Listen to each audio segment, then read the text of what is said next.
자, 안녕하십니까. 오늘은 교육 목표 진술에 대해서 살펴볼 예정이고요. 특히나 저희 교재에서 다루고 있는 타일러, 그다음 매그너, 블룸 이 세 학자에 대해서 살펴보도록 하겠습니다. 자, 처음에 일단은 교육 목적과 교육 목표, 그다음에 세부 목표에 대해서 한번 살펴볼 거고요. 그 다음에 이제 세 학자에 따라서 어떻게 교육 목표 진술 방법이 달라질 수 있는지 살펴보도록 하겠습니다.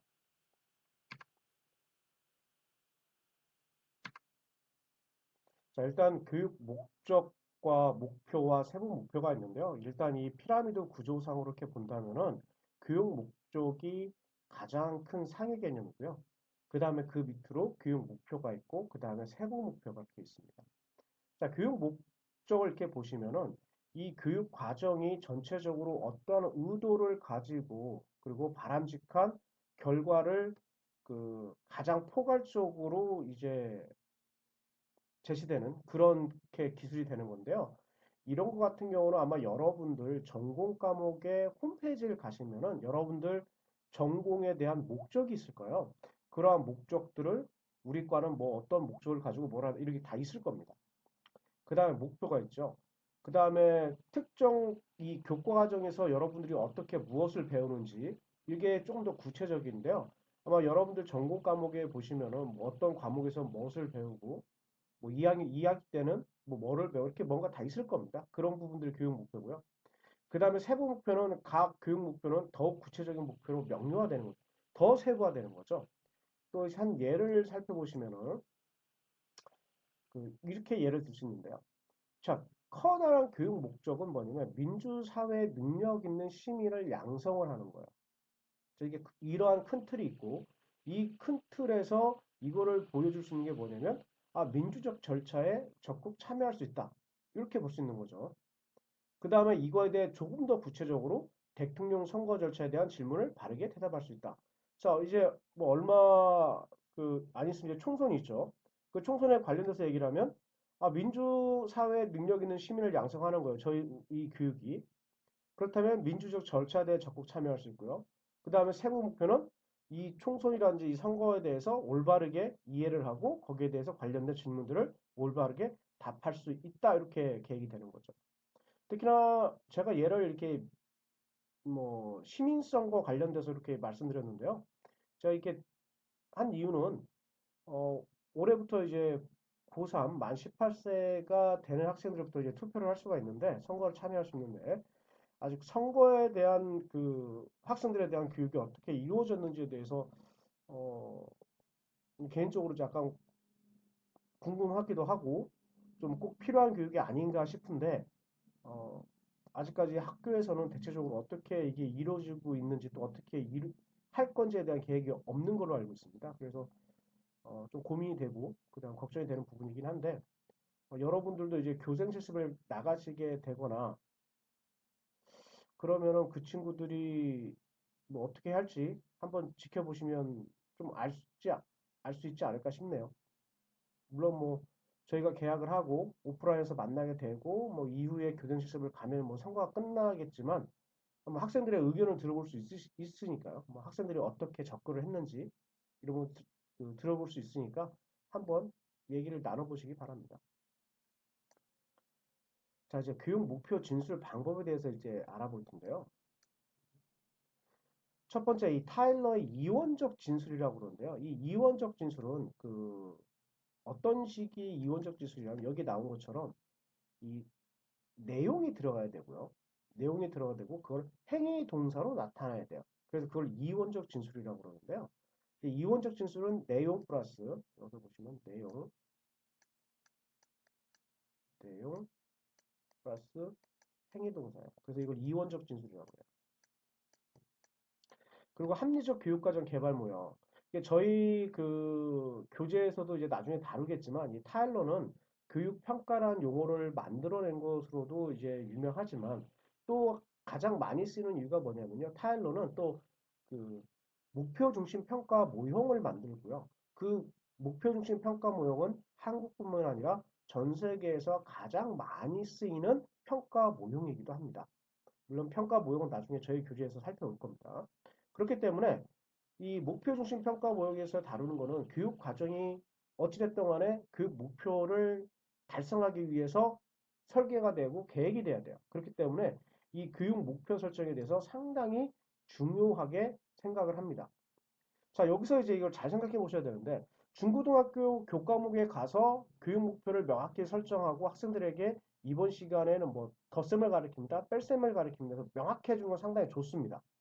자, 그렇다면 여러분들의 이제 대학에 들어와서 수업을 들었을 때 이 대학의 수업이 과연 지식만을 여러분들한테 이번 시간에는 타일러의 이원적 진술을 알아야 됩니다.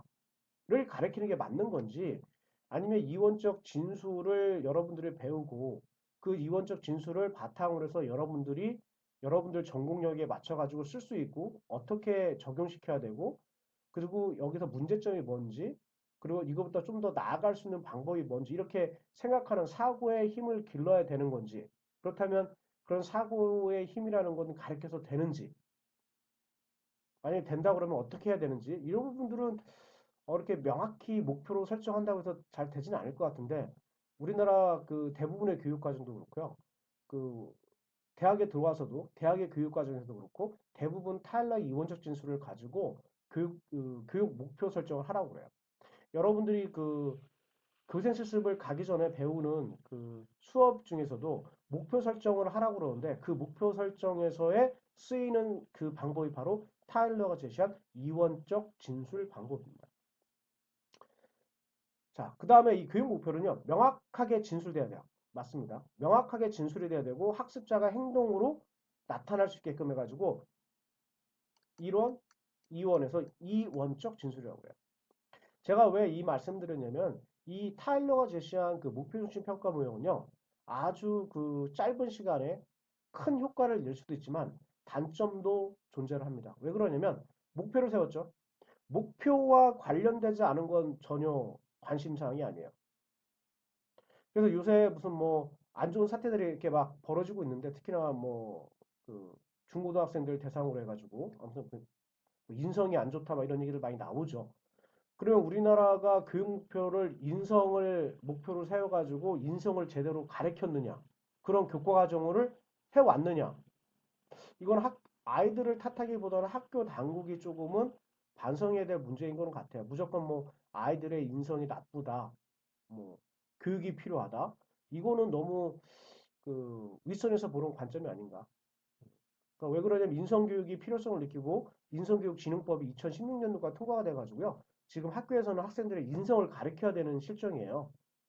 근데 어떻게 그걸 가르치는지는 좀 늘 학교마다 다르기 때문에 좀 궁금은 합니다. 궁금합니다. 그래서 목표에 딱 설정이 되어 있으면 그 목표를 제외한 모든 거는 그렇게 관심이 없어요. 뭐 이 친구가 뭐 끈질기게 꾸준히 공부를 해서 도달을 했는지 아니면 그냥 잠깐 공부를 해서 도달했는지 별로 중요하지 않아요. 그냥 목표에 도달했냐 안 했냐가 중요해요. 그렇기 때문에 이 타일러가 제시한 이 합리적 교육 과정 개발 모형이라는 게 바로 그 목표 중심 평가 모형인데요. 그 목표 중심 평가 모형은 그런 단점들이 있습니다. 자, 이거는 타일러의 그 이원적 그 목표 진술의 예시인데요. 지도세의 축적의 의미를 이해할 수 있다. 부터 해가지고 세계 4대 문명 발생지를 열거할 수 있다. 온도와 부피 관계에 관한 원리를 실제 생활 문제 사태에 응용할 수 있다. 뭐 이런 식이 나왔어요. 근데 여기 보시면 알겠지만 제가 이 네모로 이렇게 친 부분이 바로 행동이에요. 행위동사, 행위동사. 열거할 수 있다, 이해할 수 있다, 작성할 수 있다, 응용할 수 있다, 설명할 수 있다. 그래서 행동에 관한 내용이고요.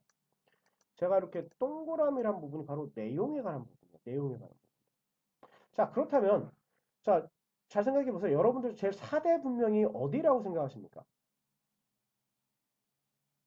뭐 양쯔강도 있고요. 뭐 마야도, 뭐 이집트, 뭐 뭐라고 할까요? 뭐 잉카, 뭐 이렇게 여러 가지 있지 않을까요? 자, 근데 지금 제가 얘기한 거는 맞는 게 아니에요. 제 4대 문명은 보통 중국 문명으로도 안 하고요. 황하 문명이라고 그러고, 그 다음에 메소포타미아 문명, 그 다음에 인더스 문명, 그 다음에 예전에는 그 이집트 문명이라고 그러는데 지금 그 강에 따라서 나타났다 그래서 나일 문명이라고 그래요. 나일 강 문명. 이렇게 네 가지인데, 제가 처음에 틀리게 4대 문명을 얘기를 했는데 그 이유는 뭐냐면 이 타일러의 이원적 진술 이 교육 목표의 그 단점이에요. 세계 4대 문명 발생지를 열거할 수 있다. 그러면 여기서 어느 정도 도달을 해야만 이 세계 4대 문명을 알고 있는지에 대한 이 기준이 없어요.